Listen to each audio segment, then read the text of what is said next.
Alright, so with Arlecchino's looming release, this may be my last chance to make a video like this. Fresh off the 4.6 livestream, the last time I talked about Arlecchino, I said that we can expect a lot out of Arlecchino's reveal, especially in the world of story and lore. This is no ordinary character release. This is a Fatui Harbinger, whose story is still largely shrouded in mystery. I don't think we've had this much build-up and hype since maybe Wanderer in 3.3. I am anticipating almost every element of her release, from the story material all the way down to her voice lines, because I am curious and want to know every detail. So we're going to try to cover this to see what we could look out for, especially if you're already excited about her. I mean, first off, the gameplay looks really nice. Even after we've had, 80 playable characters? We are still impressed by the gameplay visuals of newer characters? She has a scythe. She's the one-winged angel. Come on, Arlecchino is the definition of cool. But this video is about the character lore, and not the character gameplay, so I'm leaving this in at the beginning before we can start talking about the juicy stuff. Acknowledgement of the visuals aside, let's discuss the story implications of her release. First is the basics, which come with every new character: a character story and character voice lines. I have a feeling that Arlecchino's character story may end up being the most important piece that comes out. Now, I'm not the most patient reader out there. I wish I could sit down and read the stories of every character in the game, but I can't. Most character stories I have read I find aren't particularly essential, but I don't see that happening with Arlecchino. For Arlecchino, every story bit has the potential to be important. Most likely there will be some House of the Hearth lore in there. People to this day are still debating the means which the house operates, and may have ethical questions about the nature of the orphanage. Some concrete answers, I think, are due in Arlecchino's story, and we may also discover her true motives. Then perhaps we can come to that conclusion ourselves. It's difficult to predict how things will play out, but we do have some key routes to consider. First is the vision story, which I think is guaranteed to be a major event. Then there's the question of how she became a Harbinger. So far, Harbinger visions are treated as a big deal. We saw Wanderer obtain it on screen, and Child's vision story is still being intentionally hidden from us. Then there's still the unsolved mystery as to why his vision stopped working in the first place. So visions are a pretty big deal for Harbingers. Arlecchino's ascension to Harbinger status, however, may be an even greater detail, since from the information we knew prior to this point, Arlecchino clashed with the previous Harbinger and came out on top as the new Harbinger. It would also be cool for one of these character stories to give us a retelling of Linny and Lynette's backstory, and or Fremene's backstory through Arlecchino's perspective. Or we could get some juicy secrets about Arlecchino's origins during her early days as an orphan. Then there's one other low-key development, a very important one for the dedicated among us, is for any signs of a connection to Perinelli. The truth is, I don't know how to pronounce this word. I've never heard anybody say it, and it doesn't seem to be a real word, so we're just gonna call it Perinelli. Perinelli is a book that released in patch 4.5. To make a long story short, Conria built an orphanage to welcome Outlanders, mostly defectors of the Seven, with the intention of eventually taking a descender into their care. There is a decent chance that the House of the Hearth is connected to the orphanage in Conria, especially when you consider how they function, and the fact that the Fatui organization as a whole was founded by a Conrian whom we recognize as Piero. The deeper lore theorists among us may want to keep close attention to this one. Next, we have the voice lines, which is already fun enough on its own. But because it's Arlecchino, we will get voice lines about every other Fatui Harbinger. And this one I think will be particularly valuable, since Arlecchino may be the most insightful Harbinger we'll be hearing from by far. It's actually understated how rich this one is going to be. And there's a few specific lines that I want to talk about here. The first point of interest would be her voice lines about Pantalone and about the now deceased Signora. We know from Fontaine that Arlecchino doesn't actually care about Child, at all. Whether or not she cares about any of the other Harbingers is yet unknown, because Arlecchino has reacted quite aggressively in the Winter Night's Lasso trailer. If you recall, she went ahead and insulted Pantalone over Signora's funeral. Personally, I can't imagine Arlecchino actually caring about Signora unless those two had some history. This would be cleared up with a voice line about both of them, and to address a wider point, reveal whether or not Arlecchino cares about any of them.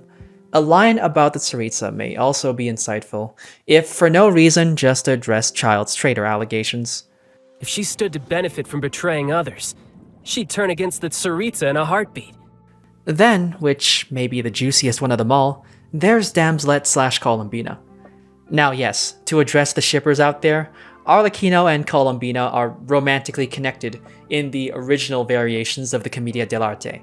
We've only received 2 voice lines about Columbina from Wanderer and Child, and neither of them really knew anything about her, besides just putting in their personal feelings and being afraid. Arlecchino on paper, I think, if anybody, is the best character to talk about her. They are connected in the source material, which means she's in the best position to tell us at least something. There's also the fact that they're adjacent in ranking. Damslet is 3 and Arlecchino is 4, which leads me to believe that the chances of Arlecchino being scared, like Child, is highly unlikely. This voice line may be the best information we'll get on her in the limited canon information that we have. Another one to pay attention to, and likely the most guaranteed voice line for information, is Sandrone. If Sandrone is from Fontaine, it will be confirmed here. Sandrone has also been hinted in the Questioning Melusines and Answering Machines World Quest series. I'm not going to spoil that quest for those who didn't play, but if there was another Harbinger in Fontaine, I think Arlecchino would know. In all likelihood, I think we'll get confirmation that she's a Fontainian Harbinger, and that she was the one who contacted us in the quest. The next one is just purely for amusement, but I also want to hear her talk about Child, just to see how their interactions go. She did return Child's vision, so she could say something about that. Now, for all of the other Harbingers, even if Arlecchino has 0 connection with them, I still think she could give us some insightful voice clips. Just purely by personality, Arlecchino is intelligent, she's sharp and perceptive, so she's more qualified to talk about them, I think, over Child and Scaramouche. The other Harbingers are a minor point of interest, but still potentially interesting. Naturally, she's also going to talk about the other Fontainians. Farina fans will have their pitchforks drawn on this one. Does Arlecchino know the truth about Farina? Does she feel anything about that awkward little assassination attempt, which may have just ended Fontaine right then and there? We really want to see Arlecchino reflect on everything that has happened with Farina since the Archon quest, so this is another highly anticipated voice line. So as we can tell, Arlecchino has a goldmine of voice lines. There are so many things that I, and many others, want to hear from her. Alright, now let's move on to the juiciest content, the story quest. No Farina story quest part 2? Well fams, Arlecchino has broken the pattern. This is an Arlecchino story quest, with an Arlecchino weekly boss, and her own children are fighting her.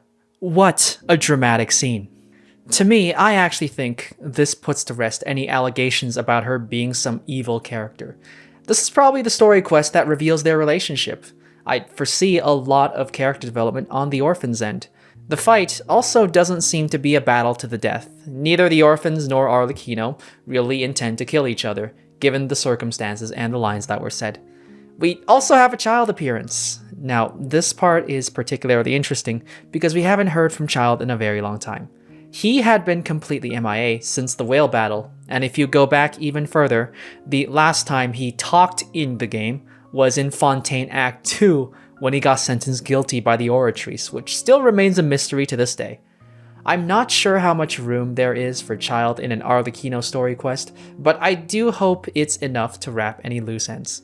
In the greater scope of the lore, Child is a very important player. Skirk at the end of Fontaine Act 5 said he would use Child as a messenger if she receives answers about the third Descender, so we may have that to look out for. Also, the details around his vision are still suspect. We still don't have his vision story in the character profile page, and the mystery only compounded when his vision stopped working in Act 1. It's unlikely we're going to get the answers here, but the fact that he's showing up now may advance these mysteries somewhat.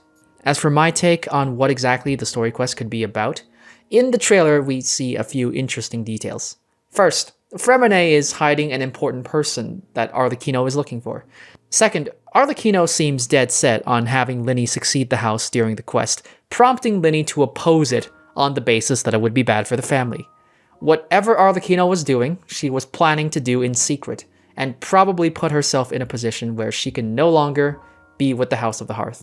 Neuvillette was speaking of drinking the tainted water, while Arlecchino was speaking of returning something to its cleanest form.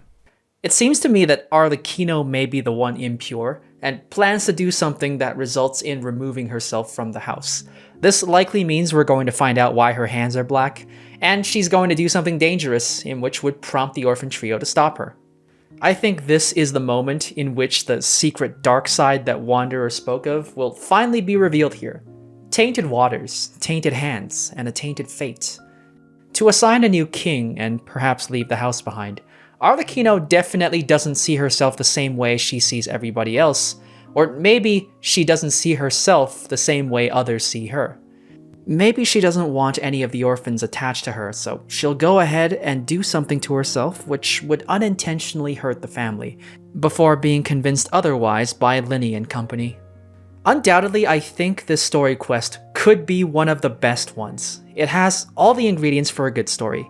It has already hinted at an emotional conflict between Arlecchino and the orphans, and with an Arlecchino weekly boss, this is definitely not looking like an NPC-centric quest.